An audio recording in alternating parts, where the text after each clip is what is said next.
I'm Professor Eric Previs at the University of California, Davis. I'm a professor in the High Energy Physics Group of the Physics Department, as well as the director of the Crocker Nuclear Lab. Because the graduate student visit was canceled, I'm conducting a virtual tour. We can't do this live because the wireless and cell coverage in some parts of the building are spotty.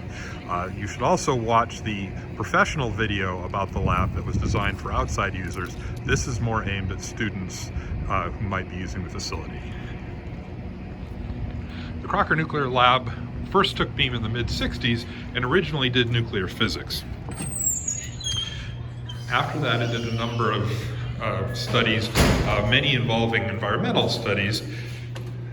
These days, it's used to treat eye cancer using proton therapy and to study radiation effects in electronics.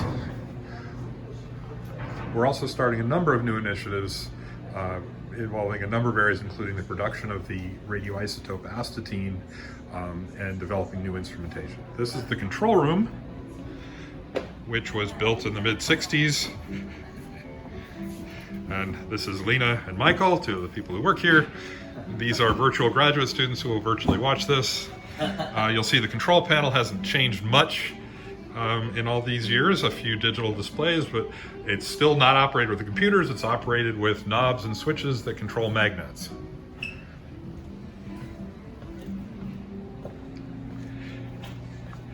If we go this way, we'll actually enter the cyclotron vault itself. Actually, we won't enter the cyclotron vault itself because they're currently taking beam. I'll post some pictures of that. But we can go into the area where users would sit if they were taking data with the accelerator.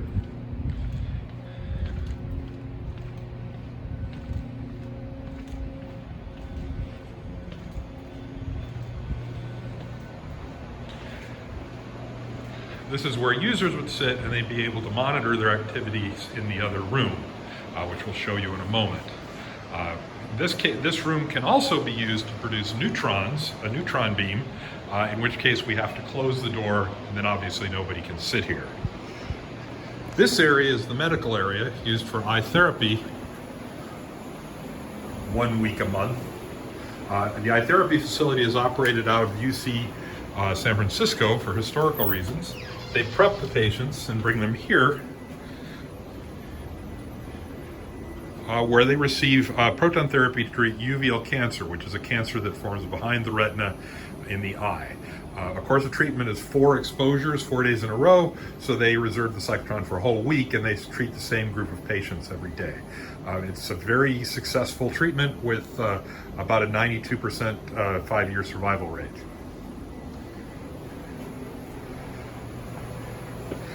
Now we're going into our main charged particle area.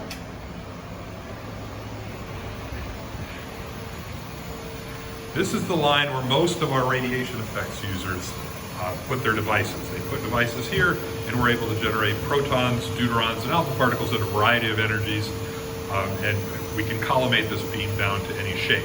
They can put their instruments being tested here, and there's a number of feed-throughs to let them communicate with their instrumentation outside. This experimental area has been recently updated. What you see here is an array of germanium detectors to study the spectra emitted from various samples being irradiated by protons. This is to design something called a gamma camera to localize energy deposition in cancer therapy, and this is a project run by a professor named Kai Vetter at Berkeley and his graduate student Justin Ellen.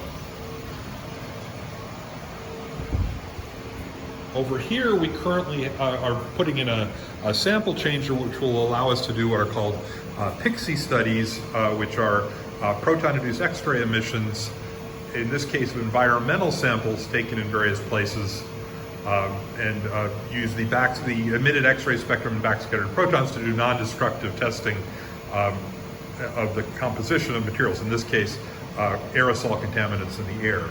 This is being run by Nick Spada, Dr. Nick Spada, and an assistant Garrett Rowe.